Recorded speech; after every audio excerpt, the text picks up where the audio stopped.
Committee will come to order. And I'd like to welcome Secretary Wolfowitz, General Abizaid, Ambassador Bremer, and General King to the committee today. I would like to express my own personal sorrow at the death of Aquila Hashimi, the member of the Iraqi Governing Council who died of wounds suffered a few days ago in an assassination attempt. I had the privilege of meeting her back in July. It was a remarkable experience to talk to this woman who had spent years in no less a position than deputy to Tariq Aziz, who expressed with enormous sincerity and conviction her belief in the future of a free and democratic Iraq. And topple a regime. That defeating democracy in Iraq is for them the most important battlefield in their campaign to impose their twisted way of thinking on the world and on other Muslims. Why? Because they write, if democracy succeeds in Iraq, it could teach Arabs that a good life is possible on this earth, and they could come to love life too much and fear death and be unwilling to become martyrs.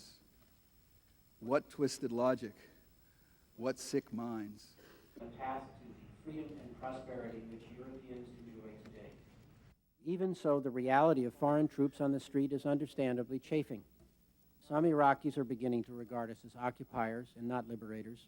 Some of this is inevitable, but faster progress on reconstruction can help stem the tide. It will be spent with prudent transparency in answer to the question that we take months to consider far less significant matters. The massive and unprecedented $87 billion request has been before us for just 2 weeks. Those who ambush coalition forces, who set trot bombs, and who assassinate. And you wonder why there's concern that we don't have a plan? This is what we have as the plan from the administration that was provided to us. It's 28 pages. It's a draft form, working document, July 23rd. This is an insult to the troops and an insult to the Congress. We want to know where the policy is. Offers us the best hope to provide some relief to our troops. Just 2 days ago, the New York Times said Ambassador Bremer came to tell the president, among others, that the situation was bleak in Baghdad. We hear one rosy story from you, we read something else. Those who describe us as the enemies of Islam.